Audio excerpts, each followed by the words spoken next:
Okay, good afternoon, everyone. Let's get into diode circuit analysis. We are going to look at 4 different ways to analyze a diode circuit. Yes. No, it's open. It's still open.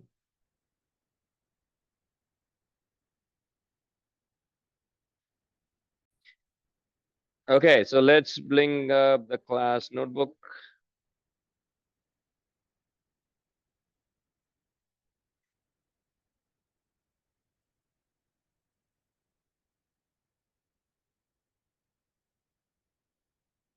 All right, so we have a series. Everybody listen up, please. We have a diode circuit. Diodes connected to a voltage source via a resistor.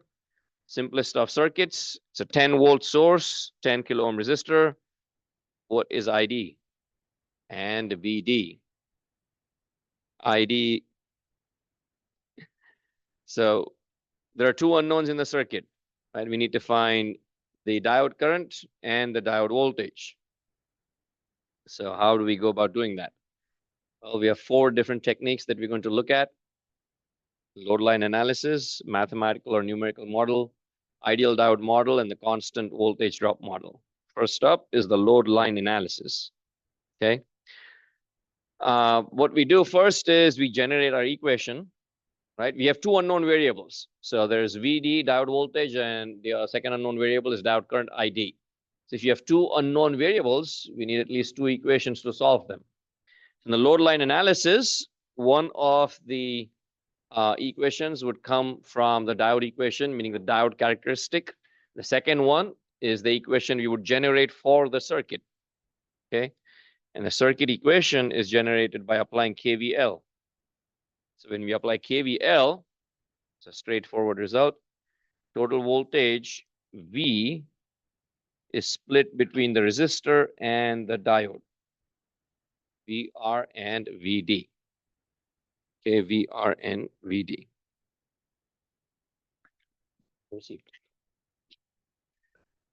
So if you want to find, we can use graphical techniques, which is the load line analysis. And I'll explain what everything means when we get to the next slide. This is numerical or equation based. Simply take the equation, calculate the values. Ideal diode model is the simplest. Simplest of models. That's also my preferred way of analyzing diode circuits. And then the constant voltage drop model is simply an extension of the ideal diode model.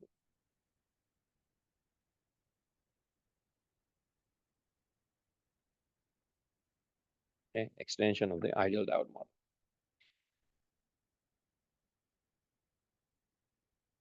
How many of you know what load line means?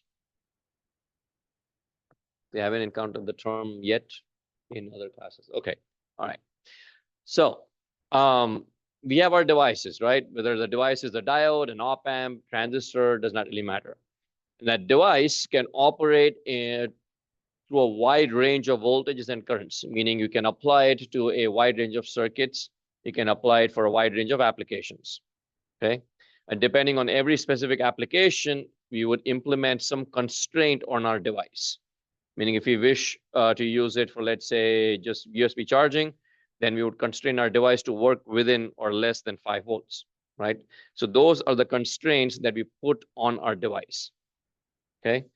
And the constraints, let's say in this circuit, for example, the constraints are put by the resistor and by the source. Our source is 10 volts.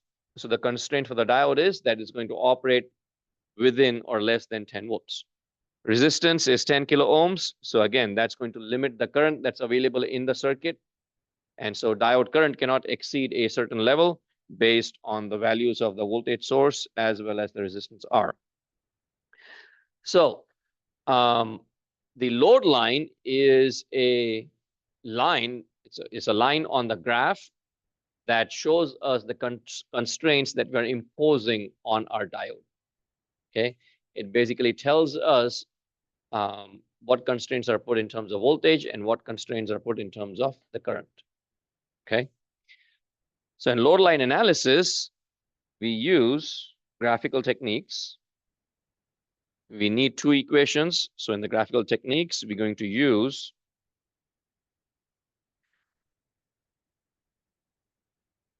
one is the diode characteristic. And the second, this is the load line. Diode characteristic belongs to the diode, right? It's a function of the diode. So voltage, diode current. And load line is basically belongs to the circuit or the external circuit. Okay. So load line is due to the external circuit.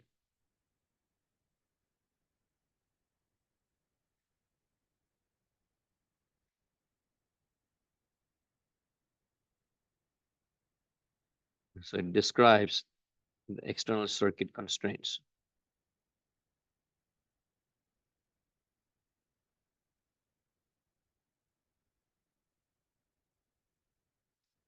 All right. So now question is VD and ID. Two unknown variables, we need two equations. Here we are plotting graphically, so the two equations are given by the diode equation.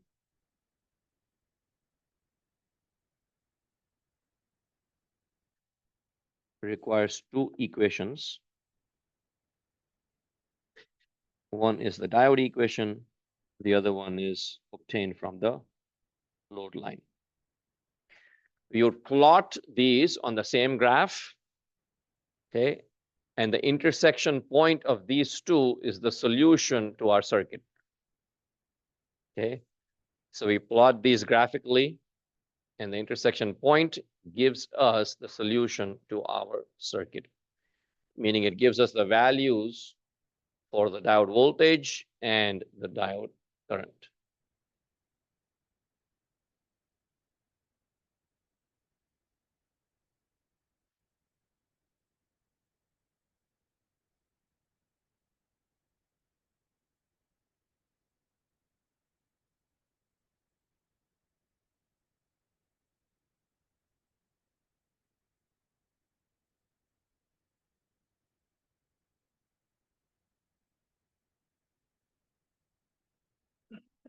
Okay, intersection point is the solution.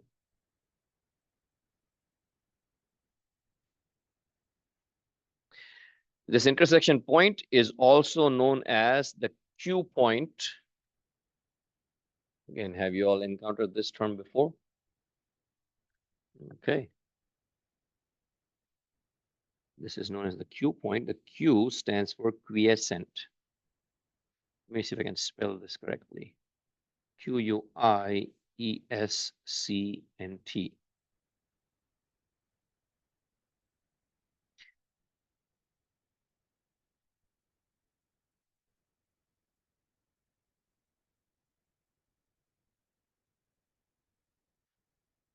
I didn't learn about this word, well, I didn't come across this word until I first was a student. So that's when I learned about it. Quiescent in the English language stands for dormant. Okay. In this case, the way we apply the word is that the circuit is lying dormant, meaning we have applied DC voltage to our circuit, and it's now waiting, it's prepared to accept AC input. Okay, so dormant doesn't just mean it's dormant, but in an active state, and it's waiting, lying in wait for the AC input. Anyway, so more commonly known as the Q point, it is the operating point for the circuit, for the device, and you will use this term again and again for the rest of your academic career. Okay, so quiescent point or Q point or the operating point with regards to the diode. All right. And because it has a subscript, because it is known as the Q point, anytime you see the quantities with a subscript of Q, that's what it is referring to. So diode voltage at the operating point and diode current at the operating point. Again, this is simply a DC circuit, so that operating point is fixed. It's not moving anywhere. Okay, but it must lie somewhere on the diode characteristic, right? The diode voltage and current cannot be outside of the diode characteristic by its very definition. So no matter what external constraints we put on our diode, it will always be found on the diode curve. All right, any questions so far? Let's take a pause. Let me know if you have any questions. Sorry? And I scroll back up. Yes. There. Okay, so how do we go about finding the load line? The characteristics are already given to us, so we don't need to do anything, right? Characteristic is already given to us. How do we find the load line? This is the end result of the analysis, okay? This is not the beginning. So that's why you see the load line also on there. So at the beginning, we only have this. Diode characteristic is given. This is to be, the load line is to be determined. So the easiest way to find the load line is by looking at the endpoints. It's a two-dimensional graph. So you have an x-axis, you have a y-axis. If you want to plot a line on there, you need two coordinates, right? Two endpoints. Each point has two coordinates, x and y. So you take the farthest points on both that intersect both axes. The line is going to intersect both axes at some point, right? So you plug in x equals 0 to find the value for y, and you plug in y equals 0, which would be somewhere over here, I would guess, to find the value for x. Okay, so here y is equal to 0, and here x is equal to 0. And that gives us the intersection, the coordinates for the intersection point on both axes. Does that make sense to everyone? Let's take a pause because this is important. You will use this again for Zener diodes. You will use it again for BJTs. You would probably also use it again for FETs. So again, if you wish to plot the load line for any device, all we need is a line. We need the two endpoints of the line. And to find the coordinates, you set each axis values to 0. Yes.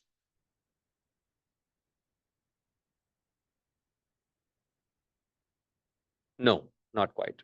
No. The intersection, the question was about the intersection points. So the points where it crosses or intersects with the x and y axis, they are not the operating point. Operating point only has one value. Yes. It allows us to plot the line. Yes.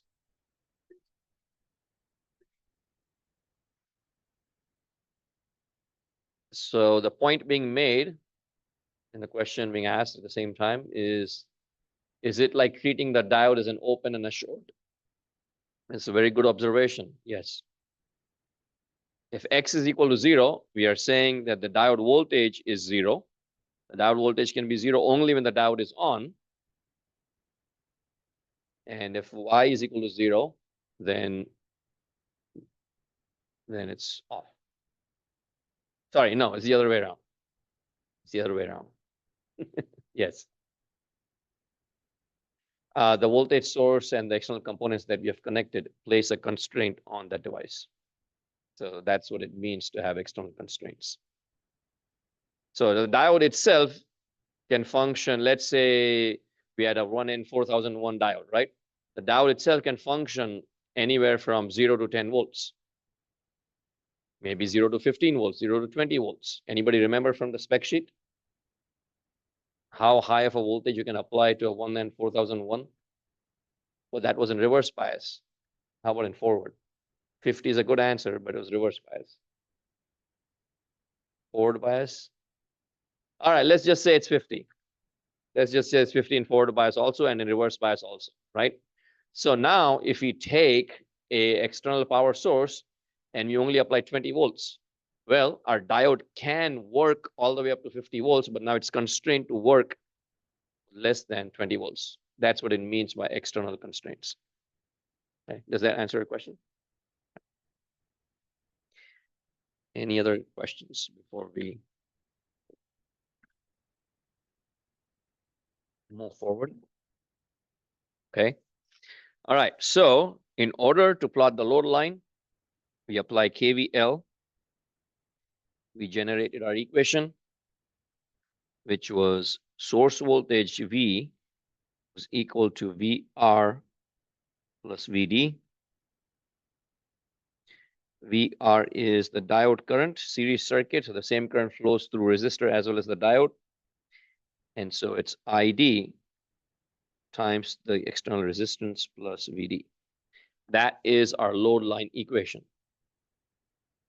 And in this equation, we have two unknowns, VD and ID. So if you want to plot this line, said VD is equal to 0 and determine ID, then set ID is equal to 0 and determine VD.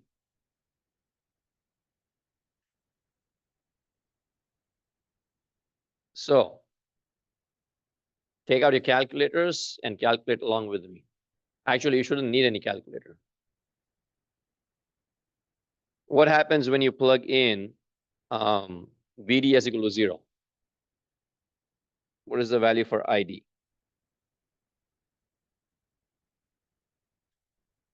If VD is 0, ID is V over R. V is 10 volts, R is 10,000. How much? 1 milliamp, absolutely.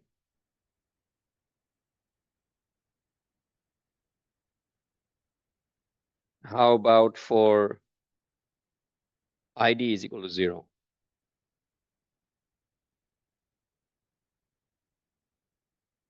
Yep, VD is equal to V, so 10 volts.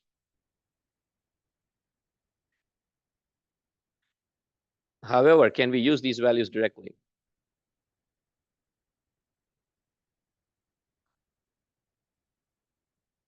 Not in the chart. So we just need to find the intersection or the value for ID when VD is 6. That's all. We just do one more calculation. But let's take a pause. I want everybody to understand what we are doing here. We already have one equation. So starting from the top, we need to find the diode voltage and diode current, VD and ID. There are two unknowns. Because there are two unknowns, we need two equations to solve them. If you're trying to solve them using graphical methods, we need two plots. One plot is the diode characteristic that is already given to us. The second one is not given. So we are generating the second plot. The second plot is basically a straight line. That line is known as the load line. And it represents the entire circuit or the constraints placed on the diode by that circuit. Because it's a straight line, it will intersect the X and the Y axis at some point. So we have two coordinates to that line. In order to find those coordinates, we set X axis is equal to 0 and determine the Y point or Y coordinate. And then we set the Y axis equal to 0 and find the X coordinates. So when we have the two endpoints, we can join them and obtain the load line. Okay. So let me just state right here. This is given. This is not given in the problem statement. 3. So far, so good. Any questions? Yes.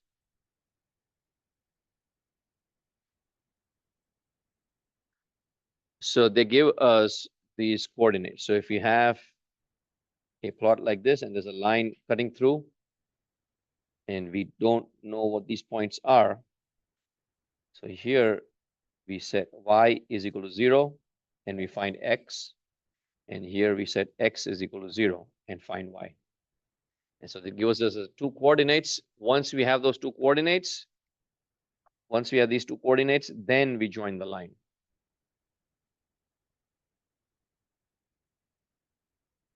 So determine coordinates first.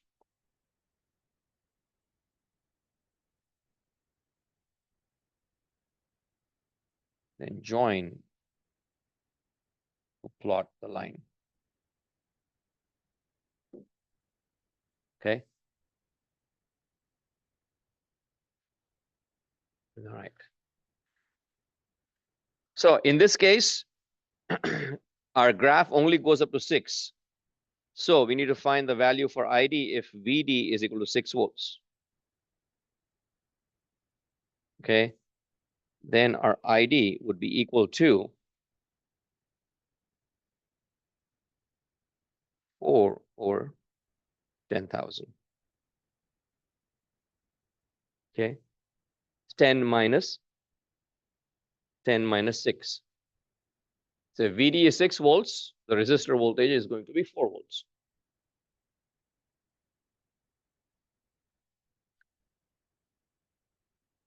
So 0.4 milliamps.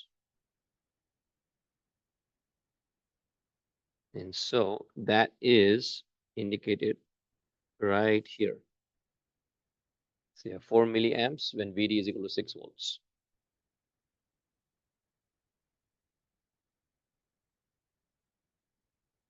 Or 0.4, sorry, not 4. 0.4 milliamps, yes.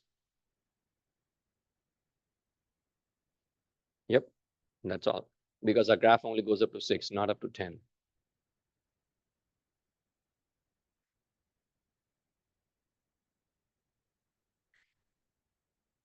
So it's 0.4 volts. Now, after this,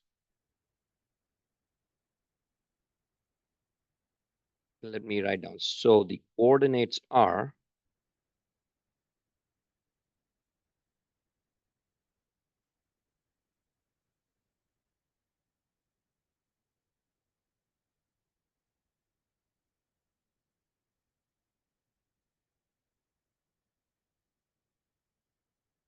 6 and 0.4.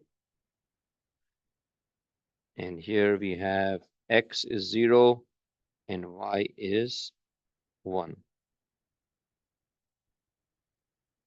which is indicated right here. This is 1 and 0, sorry, 0 and 1. And this is 6 and 0.4.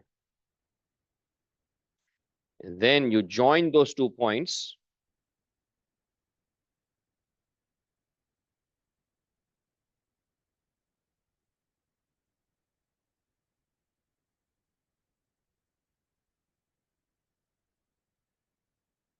To obtain the load line.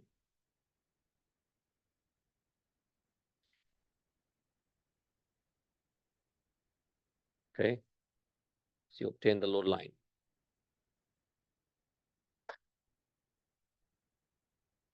Because it's 10,000. 4 divided by 10,000. No, that's 10 divided by 10,000. So it's 10 volts divided by 10,000. And here it's 4 divided by 10,000.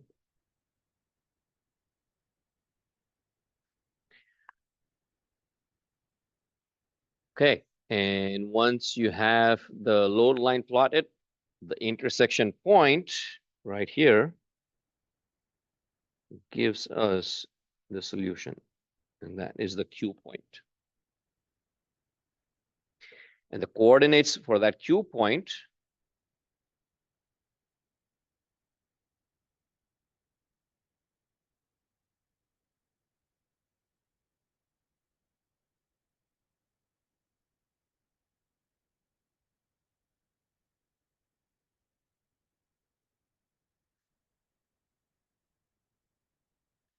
This is the Q point.